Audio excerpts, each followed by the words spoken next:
I never imagined my marriage of 7 years would unravel like this. My husband and I met when we were neighbors. He lived right next door, and honestly, it felt like a fairy tale. We just clicked. I always thought the foundation of our marriage was trust and friendship. For 7 years, I never doubted that. But everything changed recently. My husband's friend, Jeff, confided in him that he'd been baby-trapped. Basically, Jeff's wife stopped taking the pill without telling him, got pregnant a few months into their relationship, and only admitted it after the wedding. Because of his conservative family and his sense of duty, Jeff felt obligated to marry her and My husband was shaken to his core by this story. And then he turned that suspicion onto me. I'm 4 months pregnant with our first child, a baby we both planned and longed for. And my husband suddenly asked me if I was trying to baby trap him. At first, I laughed. I thought he was joking. But he was dead serious, he said.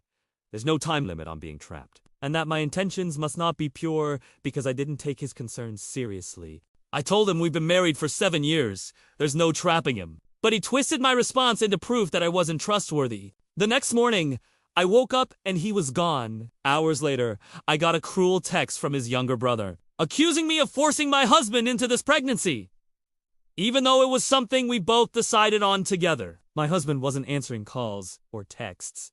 It felt like my whole world had just cracked open. I was devastated, confused, alone. But as I sat there reading comments from people and hearing my best friend's voice in my head, I realized something. I wasn't angry enough. My husband had insulted me, disrespected me, and made me feel small when I was at my most vulnerable. So I called my best friend. She came right over with chocolate and hugs, and after I poured my heart out, she called her husband, who happens to be a family lawyer. He told me he would represent me and that if I wanted, he'd have divorce papers drawn up first thing Monday. Not long after that, my mother-in-law showed up at my door, dragging my husband behind her. She'd torn into him when he confessed at her house that he believed I'd trapped him. She demanded he apologize to me. He stood there, couldn't even look me in the eye, and said he had panicked about becoming a dad. He claimed he projected his fears onto me. He said he wasn't sure if he was ready for this kind of commitment, but that he'd step up, as if he was some kind of hero. I told him flat out he was a coward, and that he could stay with his parents until I was ready to speak with him again. I didn't mention the divorce papers yet. I wanted to see what he would do. In the meantime, my Mill saw the text from my brother-in-law, and her face turned stormy. I knew there would be fallout there. For a while, I was just exhausted. I curled up with my best friend, ate chocolate, watched silly movies, and let myself cry. I booked a therapist.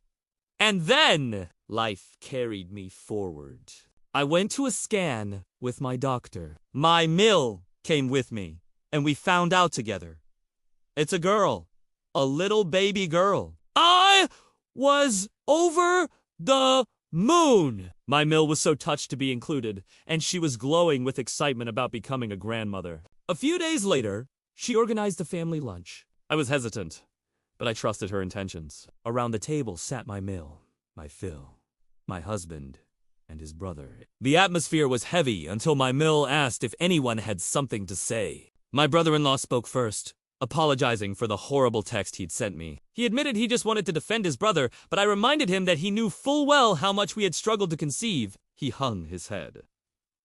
Then, my Mill turned to my husband. He avoided everyone's eyes, but she announced firmly that he was no longer welcome in her house. She said she was ashamed of his behavior, and that she'd rather make space for her granddaughter than for some lowlife hanging around. That's when my husband finally perked up.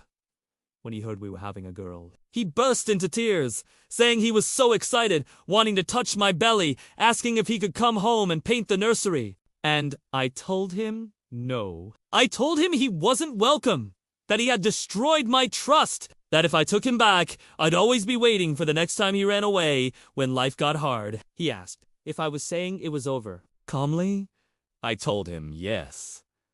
I'd already engaged a lawyer.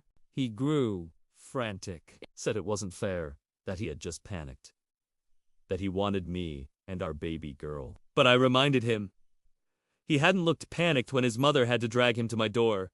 He hadn't apologized properly, not once. I reminded him how broken I felt when he accused me of trapping him.